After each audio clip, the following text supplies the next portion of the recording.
my favorite people in the world. Great So start. stoked. KK, Jenna, and Ben. We need to make this a daily podcast. No, really, guys. I'm like, it's always an honor to have you guys for many reasons. But I was thinking about it, and I think the fact, I mean, no one really like combines talent, hard work, and also like values like you guys do. Oh, well, thank you. We'll take it. Go on. Yeah, we're good actors. Yeah. Doma, do you believe we like each other? I mean, they're really good actors. Yeah, exactly. If it's false, I mean, you gotta go to Hollywood. Yeah. Some people even think we're related. We sold that one pretty good. Yeah. Yeah, I love it.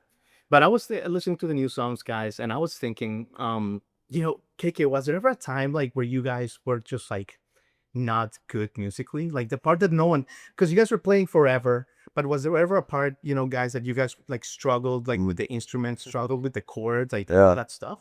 I think one of our favorite things to do is to play live music and to play to an audience. And that's something that we've always loved doing. And I think one thing we've struggled to do over the years is capture that when we're recording, is to capture that feeling, that energy, and just the way that we play and the way that we do music in a live setting. So I think that's something that we have in times where we've struggled. We've struggled to kind of capture that same energy in our recordings, and I think that that's something that we've kind of found a new unlocked. And so I would say that. Yeah, we've always found it like live, we have the energy. Studio, kind of hard to capture that energy, so we just said for these new songs, we're just gonna record live. So all the music we've released and all the music we are releasing upcoming are all just from a live show.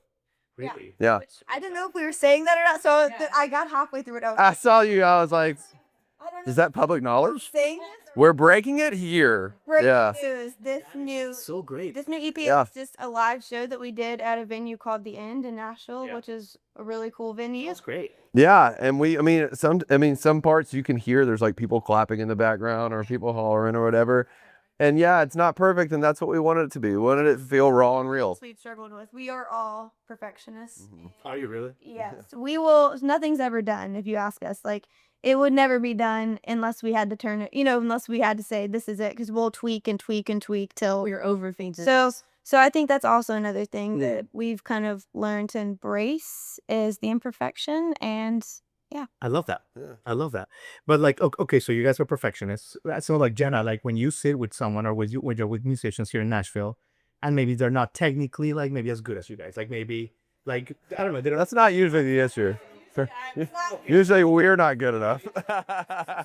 that like look like maybe they don't know what the circle of fifth is, or like sharp or shit. I usually am dealing more with imposter syndrome, the other way around. It's like, I deserve to be here? Wait a minute. Okay, yes. And then I'm like, Living in Nashville is a humbling situation because there's so many talented musicians here and singers, but like the musicians here are incredible. Walking into a room, you forget like everyone can play super, super well. Yeah. So I would say I'm with KK, like imposter syndrome of like, I play by ear for the most part. So like walking into a room where people know more than I do is a humbling thing. So like Ben, like I mean, you've written with like everybody, but like at this point in the game, like when you sit with someone like Ashley Gordy or someone, right, that has created like a million hits, like he wakes up, It's an actual number. he puts on his jeans, makes an egg, and makes a hit. Like, Yeah. is there like, I mean, you're kind of like that too, but is there still a little bit of like a hierarchy, like a little bit of like what is because I've never been in one of those rooms. Sure. Like who drives the bus? Like is there like a little bit of a quarterback thing there? Yeah, I think you read the room, so it's just every day's different, and some days you have it, some days somebody else has it. I try to always kind of just fit in whatever role I need to fit in. And so, if Ashley's feeling it, I'll let Ashley run with it. If I'm feeling it, I'll run with it. I think what you find as you write, like with the heroes, like at this point, I've been lucky to work with a lot of people who were like my songwriting heroes or like even my artist heroes. And you kind of discover that everybody's just doing the same thing at the end of the day. There's no cheat code. There's no like shortcut. It's at the end of the day, it's like, obviously, you put in your 10,000 hours and get really good at your craft, but you have to just go in a room and just like hope you strike gold and hope you find inspiration and start yelling out stupid things and hope you can catch on to something that is hooky. So yeah, I think at the end of the day, that's what I've learned is like daring to suck is kind of this maybe if there's a secret, that's the secret. I think that's a beautiful kind of collaboration too. Like on days you're not get the best you can be, there's gonna be someone else who is, and it all kind of evens out. That's true. Yeah, I dig that. KK, at this point, I was listening to some of the stuff you've co-written with other people as well, and like you guys were with friend of the show, Bailey Zimmerman, and like his song was at Nissan Stadium at CMA a couple of days ago, and you guys were like celebrating that like 60,000 people singing a song that like, I mean, I was thinking like, that's like wild. Yeah. Like, what are the chances that something that you guys started in a house somewhere, probably like on a weekday morning, had to sleep, Very true. Pretty accurate. like, and now it's like this thing that is making people from 50 countries like have Yeah. that's what's that like, man? I mean, it was very surreal. That was the first time the other day at CMA Fest we got to hear it with Big X and Bailey playing it live, and everybody singing along All the way. That's the all song. the way, Yeah. the song all the way. And I think what is special, not to speak for all of us, but about this song is that we got to, we moved here how many years ago? 12 years ago. 2 years ago together, doing music. We set out on this journey together, and we've done a lot of cool things together and a lot of cool things apart. But this was a big, I think, milestone moment for us because we created this, the three of us, and then we've gotten to see it pay off and still paying off right now. And getting to experience that together, I mean, That's a dream come true. it's an absolute, like, getting to do something you love, but then getting to make it together. Yeah, See it succeed. Yeah, it's amazing. It was, obviously, man, written #1 songs before, but to have a #1 with these two guys is definitely it's my favorite song I've ever been a part of. And getting to see Bailey and Big X sing it in the stadium and everybody knowing the words. And you're exactly right. I mean, we woke up one day last February and we just rolled in the studio and we wrote that in probably 30 minutes. And you don't know. And that's what I tell people all the time. I was like, people, when you're getting down and you don't believe in yourself, like you potentially have already done the thing that's going to change your life. You just don't know because it takes time to pay off. So like, let life have some space to work on your behalf, So that song took over a year to come out. So that 30 minutes that morning, we didn't know for a year and 2 months. It was just a hook that we wrote, and it came in with the sick title, and It was a song. We wrote a song, but we wrote the song. Between other things, we just had some time and there's some stuff. So why did it take a year? Well, how juicy of a scoop do you want? So the song initially, another artist was going to do it with Big X. So pretty quickly we sent it around to some people, and I had a friend who was an A&R for Big X, and he was asking if I had any hooks, and so I was like, I wrote this, with my sisters, and I think this hook could be cool for Big X, and so they loved it. And then they said, let's find a country artist. So a big country artist was going to do it.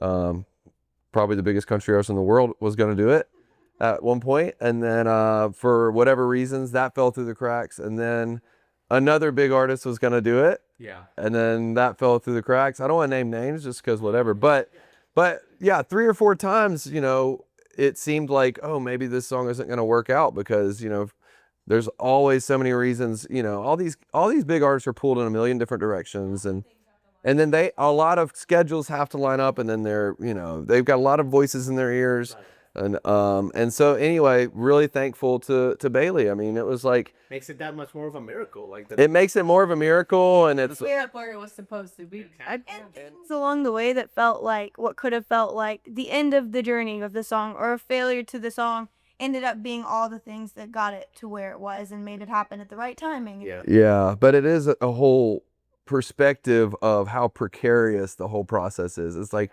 so many times that song could have just died in the water, and then what we now know as a #1 hit song could have just not existed. So anyway, we're very thankful to Bailey for making it happen, and to Big X, and God. Thank you, God. Yeah. No, it is a miracle. Yeah. Jenna, that's great. But let me ask you something, Jenna. And like, this is like as someone that's not an artist, I find this fascinating. When you guys have like a really good idea and you think it's a good idea, but there's no no one owns it yet. Yeah, Right. How do you protect the idea? Yeah. Or you're like That's a- throwing it around town, like, sure. Yeah. you know? Well, honestly, I keep a list of ideas on my phone and I'm always updating it pretty much every day. And I'd had that idea for a couple months and I had brought it up in different rooms and it just wasn't the right room. That's another just way that it got where it was supposed to be. It, like, got dismissed in rooms. No one's fault. Like, it just wasn't the right room for it. It wasn't the idea for those days, but yeah. Yeah, I don't know. I think everybody has a lot of ideas, and so at the end of the day, you can't be too precious with it.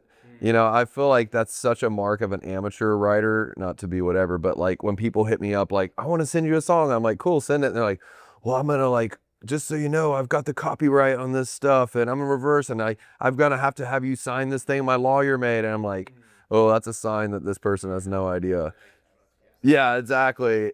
It's like there's nothing new under the sun, right? We're all recycling other things. So it's like obviously you don't want to copy someone, but you know, at the end of the day, it's like you just do it as if you're too precious with things, it just won't happen. I was reading this book, Big Magic by Elizabeth Gilbert, which is one of my favorite books ever. But she's taught, I was so hung up on that idea of having to have original ideas. And she said, you can't free yourself from that.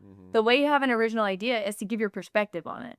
Only you have lived your life. And so I feel like that was a huge reason why we were able to write that song, because we'd gone through some stuff personally that really helped us to write the song from that perspective that I think really did make it what it was. Fascinating. Wow, well said. All right. Thanks for enlightening us. That's good. Yeah. Shut up. That's good. Clip it. Wow, that was great. KK, why didn't the name change from Track 45? Why not? I love it. Well, give it a little more in depth. No, I won't be that mysterious about it. So to sum it up, we have been Track 45 for a long time. We made a lot of great music that we are very proud of and we loved. As Track 45 made a lot of good memories and things we're proud of. But we got to a point where we realized we were doing a lot of things and making music for a lot of different reasons. And we sat down one day and we said, what if we just sat down and made music for one of the fun of making music that we love, for nothing else? Just kind of get back to the heart of why we started making music, because we love it and we love making it together. And it felt like once we did that, we were creating something new and different enough that it felt like It would have been too jarring of a turn to keep it in Track 45, but it felt like a good start to a new chapter. felt like a new chapter. And so a new chapter came a new name. Yeah. And we, like she said, we were really proud of what we made as Track 45, and we wanted it to be able to live in its own space and still be there and not just go away when we started making the new stuff. Any thoughts on like Baby? I mean, you guys are so good live. Like, and my only complaint about you guys are 99.9% awesome. Is that there's not enough like. I know. Yeah. Do you guys just not enjoy the road life? Like, you know, like why not just hit, you know, like a month-long tour? Yeah, it's interesting. Well, Okay. I was just gonna say that we all have a lot of things we love doing. We write, we produce, we do our music. So I think we all have a lot of varying interests in things that we're working on. And we do have one show coming up, Whiskey Jam, on June 23rd.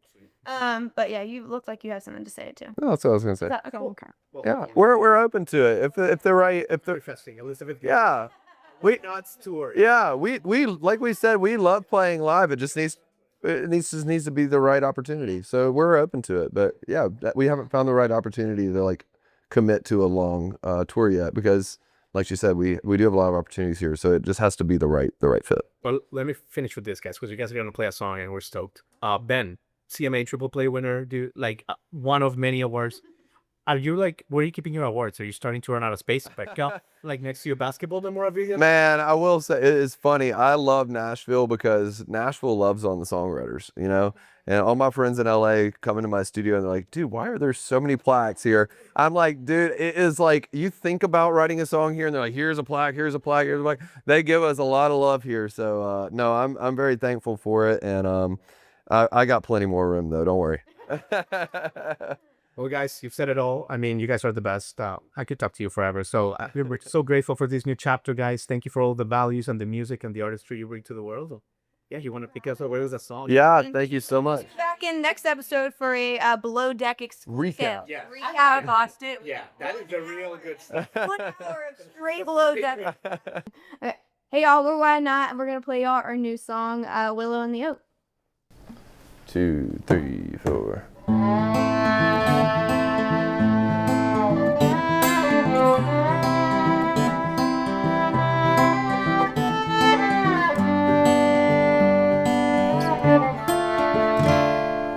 Willow and the oak tree grew up together. One stood tall against the wind, one bent with the weather.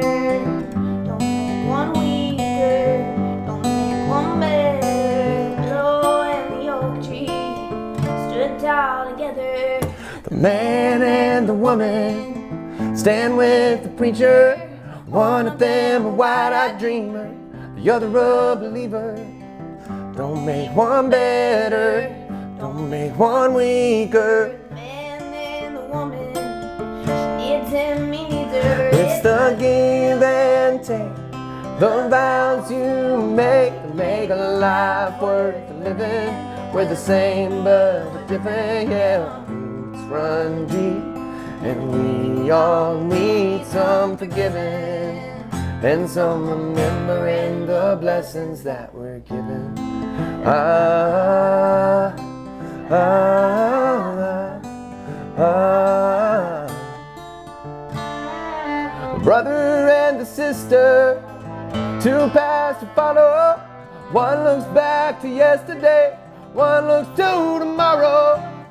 Don't make one solid, don't make one hollow. A brother and a sister, two paths to follow. It's the give and take, the vows you make a life worth living.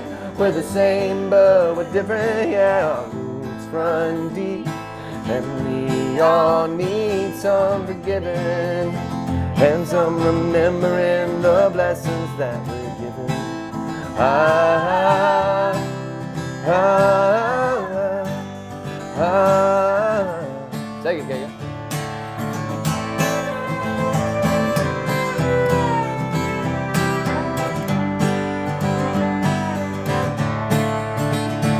It's the give and take, the vows you make a life worth living. We're the same but we're different, yeah. Roots run deep, and we all need some forgiving and some remembering the blessings that we're given. Ah, ah, ah.